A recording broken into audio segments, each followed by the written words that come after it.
The Supra returned with the A90 code, a modern, sharp sports car born from a controversial but necessary collaboration with BMW to write the next chapter of this legend. Part 2. The Golden Era, Icon, an in-depth analysis of the Supra MK4 880. This agreement was not merely a restriction, it inadvertently became a catalyst for extraordinary engineering. Since engineers couldn't compete with higher horsepower on the spec sheet, they focused on building engines that were incredibly robust, reliable, and capable of handling far more power than officially stated. Exterior design. The Mark IV's design is timeless, aerodynamic, and fluid. It was a complete departure from the boxy design of the A70 generation, captivating eyes with its curved lines and muscular body.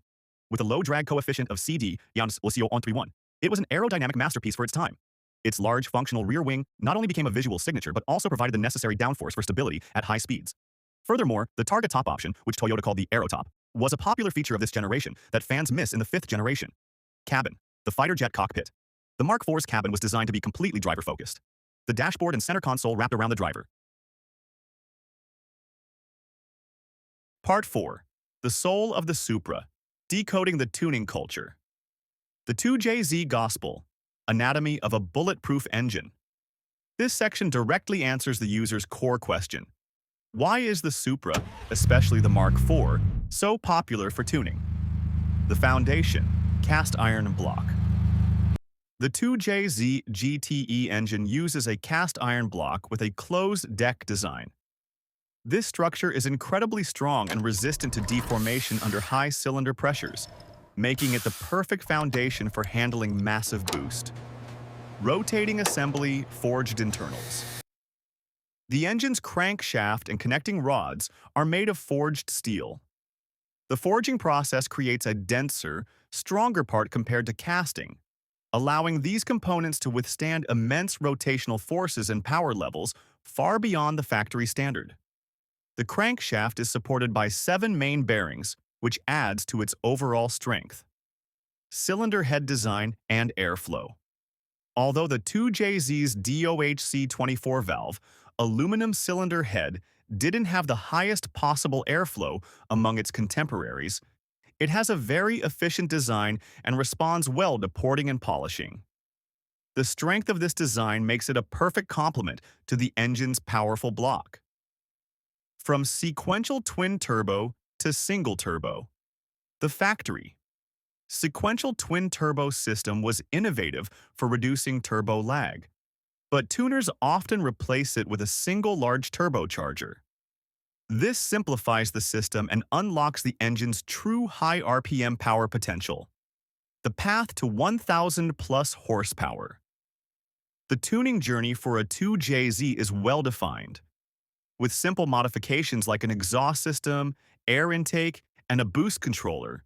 Reaching 400 to 500 horsepower is easily achievable. By upgrading the fuel system and turbochargers, achieving 700 to 800 horsepower with completely stock internals, block, crank, and factory rods is possible. Reaching 4-digit horsepower figures and beyond is common and proven with piston swaps and the use of billet main caps. The B58, a worthy successor in the tuning world?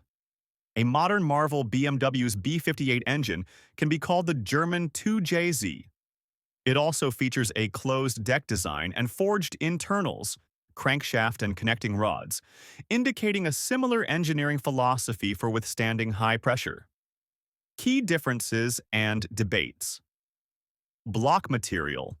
The B58's aluminum block versus the 2JZ's cast iron block.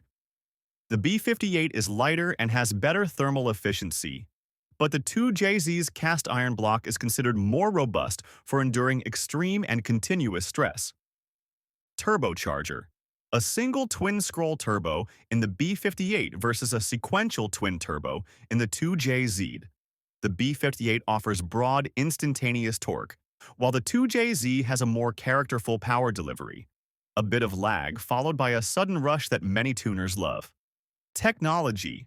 The B58 is far more advanced, with direct fuel injection, advanced thermal management, and more complex electronics, like Vanos. These features make it more powerful and efficient from the start, but also more complex to work on. For example, the timing chain is at the back of the engine. Tuning the Mark V. The B58 engine has shown tremendous potential. Tuners are easily achieving 600 to 700 horsepower with aftermarket parts and ethanol fuel, and are moving towards 1,000 horsepower with upgraded turbos and fuel systems. The aftermarket for this engine is vast and growing. A generational shift in tuning philosophy. Comparing these two engines reveals a generational shift in tuning philosophy. The 2J represents the era of analog tuning, a robust mechanical block that is enhanced with hardware. In contrast, the B58 represents the era of digital tuning, an intelligent, efficient, and complex system where electronic tuning, ECU remapping, plays a much larger role alongside hardware. The 2JZ is a canvas for creating raw power. The B58 is an advanced system for optimizing performance. Neither is better. They are simply a reflection of the 25-year technological gap between them. This explains why some old-school tuners prefer the simplicity of the 2JZ, while modern tuners praise the efficiency and potential of the B58. Part 5. Conclusion. Two eras, one name. The final verdict, a tale of two philosophies. Mark IV, A80, the analog legend. This car is defined by its potential. It was an excellent grand tourer from the factory, but its true legacy was written in the aftermarket world. The Mark IV is a raw, exciting, and challenging experience that showcases the peak of 90s Japanese engineering. It's a project, a canvas, and a legend that you build. Mark V A90, the Digital Titan. This car is defined by its outright superiority from the very beginning. The Mark V is faster, sharper, safer, and more technologically advanced in every measurable way. It is a sports car with the precision of a surgical knife, representing a modern, collaborative, and efficient approach to performance from the moment it leaves the factory. In terms of driving feel, the Mark IV is often described as a powerful GT car that can be a bit floaty in stock form, while the Mark V is a much more agile, playful, and connected to the road sports car, although some find it too perfect and lacking the soul and character of the original generation. The future of the Supra name. Production of the A90 generation is set to end in 2026, with the reasons cited being regulatory challenges and the end of the collaboration cycle with BMW. However, credible rumors and official statements suggest the possibility of a sixth generation.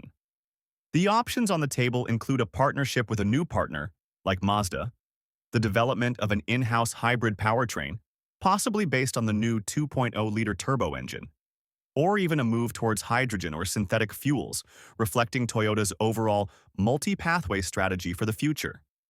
The GR GT3 concept could also be a sign of Toyota's ambitions for a flagship sports car in the future, which might influence the next generation of the Supra.